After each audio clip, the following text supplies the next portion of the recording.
पूरा वीडियो देखें और जानें श्री कृष्ण और सुदामा की मित्रता का दिव्य संदेश। प्राचीन समय की बात है। द्वापर युग में भगवान श्री कृष्ण और सुदामा की मित्रता का वर्णन भक्ति, प्रेम और सच्ची निष्ठा का अद्भुत उदाहरण माना जाता है। ये कथा केवल मित्रता ही नहीं, बल्कि जीवन के उच्च आदर्शों और भगवान की कृपा का भी संदेश देती है। बचपन की मित्रता। गुजरात के पोरबंदर गांव में सुदामा का जन्म हुआ। उनका बचपन बहुत ही साधारण था। उनके पिता एक गरीब ब्राह्मण थे। दूसरी ओर ब्रजभूमि में नंदलाल श्री कृष्ण का जन्म हुआ, जिनका बालपन सुख सुविधाओं और प्रेम से भरा था। दोनों को शिक्षा प्राप्त करने के लिए संदीपन ऋषि के आश्रम में भेजा गया। आश्रम में सभी विद्यार्थी समान रूप से रहते थे। कोई अमीर गरीब का भेद नहीं था। यहीं श्री कृष्ण और सुदामा के बीच गहरी मित्रता हुई। एक बार आश्रम में भोजन की कमी हो गई। गुरु माता ने सुदामा को चावल की मुट्ठी भर पूटली दी। जब वे और श्री कृष्ण जंगल में लकड़ियां काटने गए तो बहुत भूख लगी। सुदामा के पास वो थोड़ी सी खाई हुई चावल की पूटली थी। कृष्ण ने हंसकर कहा, मित्र मुझे भी दो। सुदामा ने लज्जा में अपने लिए थोड़े चावल रखे और बाकी श्री कृष्ण को दे दिए। कृष्ण ने प्रसन्न होकर उन्हें ग्रहण किया और तभी से उन्होंने मन ही मन सुदामा पर अपनी कृपा कर दी। गृहस्थ जीवन और दरिद्रता। बचपन के बाद दोनों अपने अपने गृहस्थ जीवन में व्यस्त हो गए।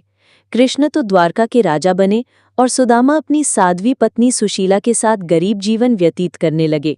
उनके घर में इतनी गरीबी थी कि कभी कभी 2 वक्त का भोजन भी नसीब नहीं होता था। कपड़े फटे हुए, झोपड़ी टूटी फूटी और जीवन संघर्षमय था। लेकिन सुदामा का मन सदैव भगवान के भजन और वेद शास्त्रों के अध्ययन में रमता था। वे अत्यंत संतोषी और सरल स्वभाव के थे। उनकी पत्नी कई बार उनसे कहती, प्रभु आप अपने मित्र द्वारकाधीश श्री कृष्ण के पास जाइए, वे निश्चित ही हमारी सहायता करेंगे। शुरुआत में सुदामा संकोच करते रहे। उन्हें लगा कि मित्रता में कभी स्वार्थ नहीं होना चाहिए। लेकिन जब भूख और कठिनाई असहनीय हो गई तो सुशीला ने बड़ी कठिनाई से थोड़े से चावल की पोटली बांधी और कहा, इन्हें अपने मित्र कृष्ण को भेंट कर देना। द्वारका यात्रा। सुदामा नंगे पैर, फटे कपड़ों में, हाथ में चावल की पोटली लिए लंबा सफर तय कर द्वारका पहुंचे। द्वारका की नगरी सोने चांदी से जड़ी हुई थी। राजमहल अत्यंत भव्य, लेकिन सुदामा को भीतर जाने में संकोच हो रहा था। क्या राजा कृष्ण मुझे पहचानेंगे? ज्यों ही सुदामा महल के द्वार पर पहुंचे, द्वारपाल ने भीतर सूचना दी।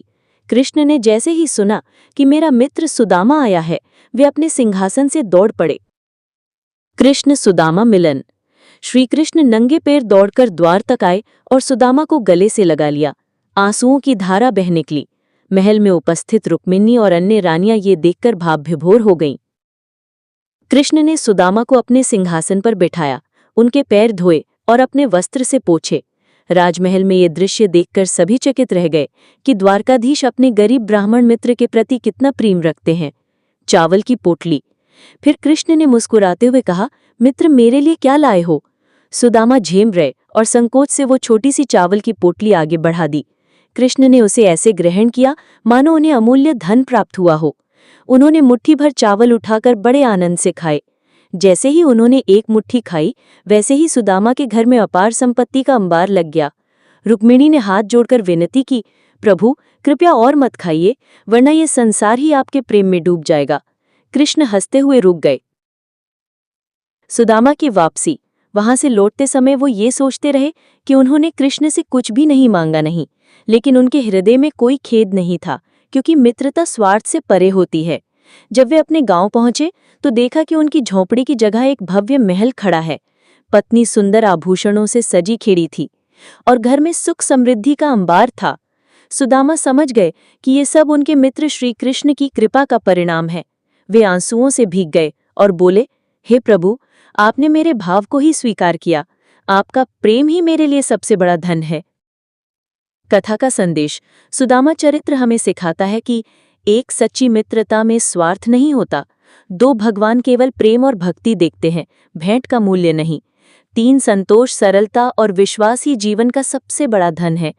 4 भक्ति और प्रेम से भगवान को प्रसन्न किया जा सकता है।